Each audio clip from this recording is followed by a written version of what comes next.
The Champions League draw has been made. Chris Smalling sums up Manchester United's defensive problems. Lionel Messi hits back at his Balon Dor critics. The European Golden Boy has been announced. And of course, we look back at your Friday feels. That and more coming up in the next few minutes as I'm your host, Matt Froelich. You are the One Footballers, and this is the Daily News. So first off, and the Champions League round of 16 draw has been made, and it's thrown up some pretty interesting ties.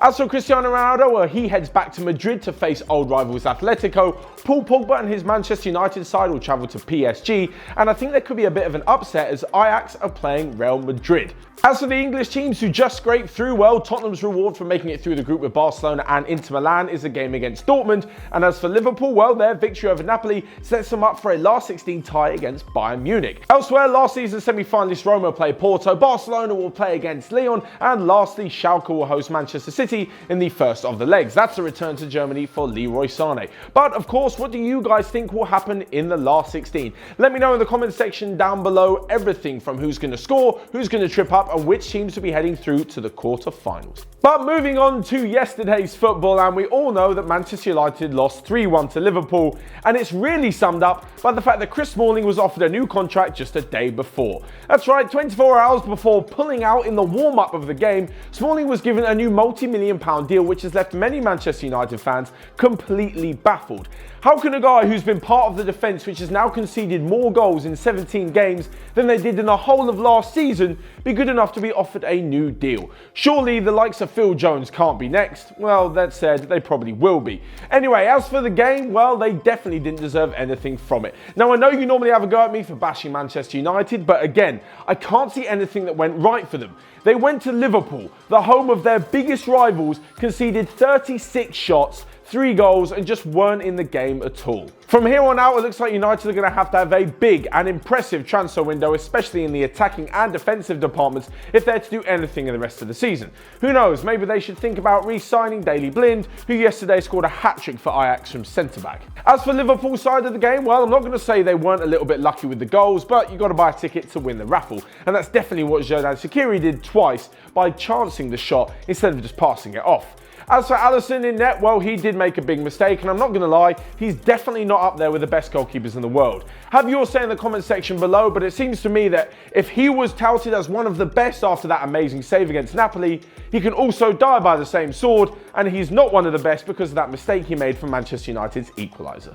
But moving on from the Premier League football and over to La Liga, where Lionel Messi answered his Balon Dor critics in the only way he knows how, by being an absolute wizard on the pitch. Barcelona demolished Levante 5-0 with Messi scoring a hat-trick and setting up the other 2 goals, which makes all of those journalists who didn't vote for him and eventually saw him finish 5th in the Balon Dor rankings look pretty ridiculous.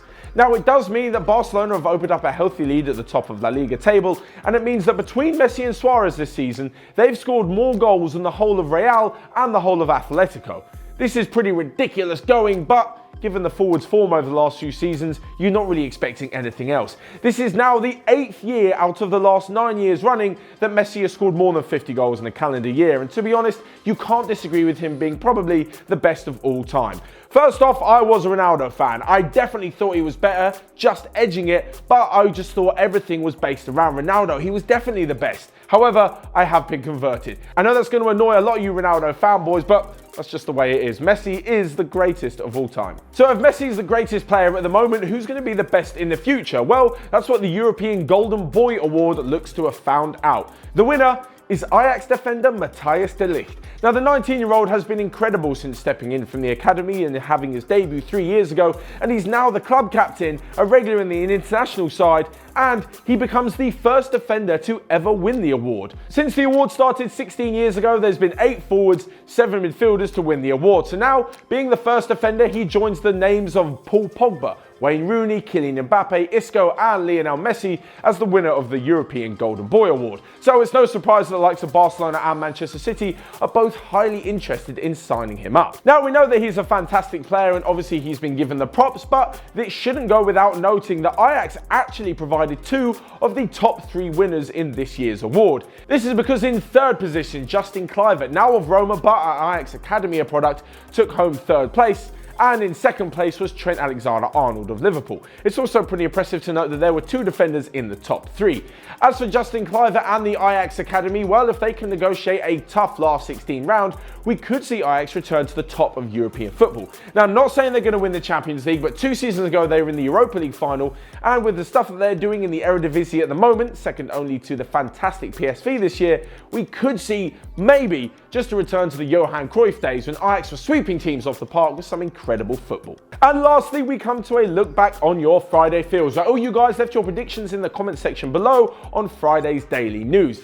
And to be honest, there were a load of you who got the Liverpool-Manchester United score right. Satoshi Chowdhury, Nicola Berra, Morris JR and Oben Consti were just a few of the names that guessed that Liverpool would win 3-1. To all the rest of you who got it correct out there, well done, but obviously I couldn't name you all because there really were that many. Elsewhere, Ilan Eliev got both the Chelsea and the Liverpool score rights, and Ahmed Schalke said that Ronaldo would score in the Turin derby, which he did, converting a penalty to give Juventus a 1-0 win over Torino. And lastly but not least, this week's big shout out goes to Dion van der Deur. Now, I know I've talked a lot about Ajax and Dutch football in this daily news, but I really do think they're on the up and there's something that we should be taking note of. Some of their players have been linked with huge money moves, and these guys will definitely be on the top of many top European clubs' list in the future. As for the Netherlands national side, well, they're in the UEFA Nations League semi-final next summer and they're looking on the up too.